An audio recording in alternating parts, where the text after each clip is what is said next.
Amazing. Hands grasped Tally's shoulders in the darkness. You made it! It was David's voice. In her surprise, Tally couldn't speak, but pulled him close, burying her face in his chest. Who else is with you? She shook her head. Oh, David whispered. Then his grip tightened as the cave shuddered around them.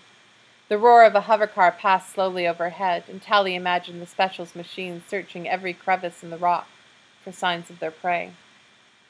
Had she led them to David? That would be perfect, her final betrayal. The low rumble of pursuit passed over them again, and Tally pulled her deeper into the blackness, down a long, twisting path that grew colder and darker.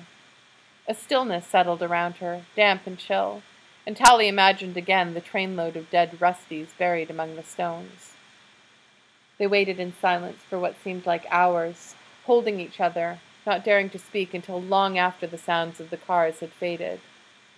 Finally, David whispered, What's happening back at the smoke? The Specials came this morning. I know. I saw. He held her tighter. I couldn't sleep, so I took my board up the mountain to watch the sunrise. They went right over me, 20 hovercars at once coming across the ridge. But what's happening now? They put everyone in the rabbit pen, separating us into groups. Croy said they're going to take us all back to our cities. Croy? Who else did you see? Shay, a couple of her friends. The boss might have made it out. He and I made a break together. What about my parents? I don't know. She was glad for the darkness. The fear in David's voice was painful enough. His parents had founded the Smoke, and they knew the secret of the operation. Whatever punishment awaited the other Smokies, it would be 100 times worse for them.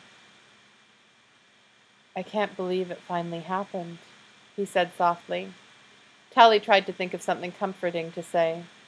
All she could see in the darkness was Dr. Cable's mocking smile. How did you get away? He asked. She pulled his hands to feel her wrists, where the plastic bracelets of the handcuff remained. I cut through these, got up onto the roof of the trading post, and stole Croy's hoverboard. The Specials guarding you? She bit her lip, saying nothing. That's amazing. My mother says they're superhuman. Their second operation augments all their muscles and rewires their nervous system. And they're so scary looking, a lot of people just panic the first time they see one. He held her tighter. But I should have known you would escape. Tally closed her eyes, which made no difference in the utter darkness. She wished they could stay in there forever, never having to face what was outside. It was just good luck. Tally was amazed that she was lying again, already. If she had only told the truth about herself in the first place, the Smokies would have known what to do with the pendant. They could have attached it to some migratory bird, and Dr. Cable would be on her way to South America, instead of in the library overseeing the destruction of the Smoke. But Tally knew she couldn't tell the truth, not now. David would never trust her again, not after she'd destroyed his home, his family. She'd already lost Paris, Shay, and her new home. She couldn't bear to lose David as well.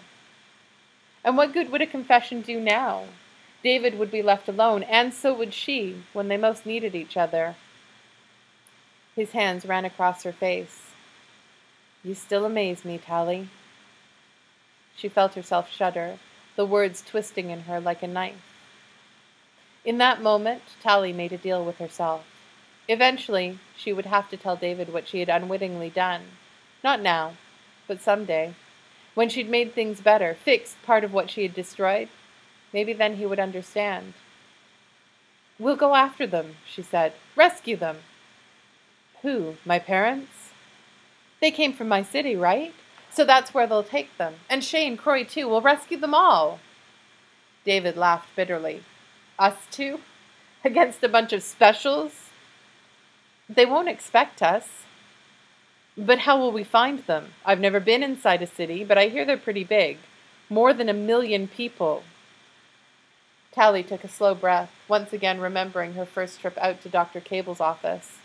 The low, dirt-colored buildings at the edge of the city, past the green belt and among the factories.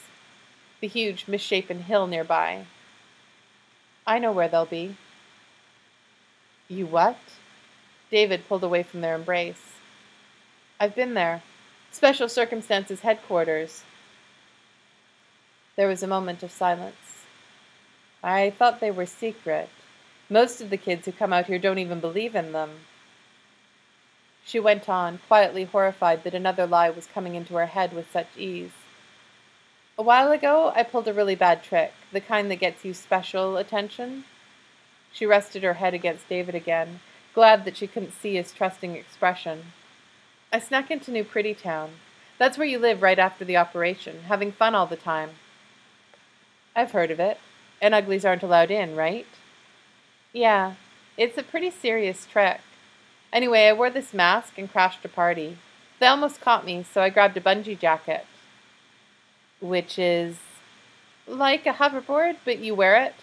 It was invented for escaping tall buildings in a fire, but new pretties use it mostly for goofing around. So I grabbed one, pulled the fire alarm, and jumped off the roof. It freaked a lot of people out. Right, Shay told me the whole story on our way out to the smoke, saying you were the coolest ugly in the world, he said. But all I was thinking was that things must be really boring in the city. Yeah, I guess so. But you got caught? Shay didn't mention that. The lie took form as she spoke, pulling on as many strands of truth as it could reach. Yeah, I thought I'd gotten away, but they found my DNA or something. A few days later, they took me to Special Circumstances, introduced me to this scary woman. I think she was in charge there. It was the first time I'd ever seen specials. Are they really bad? That bad? Up close? She nodded in the dark. They're beautiful, absolutely. But in a cruel, horrible way. The first time's the worst. They only wanted to scare me, though. They warned me I'd be in big trouble if I ever got caught again. Or if I ever told anyone. That's why I never mentioned it to Shay. That explains a lot. About what? About you. You always seemed to know how dangerous it was here in the smoke. Somehow you understood what the cities were really like, even before my parents told you the truth about the operation.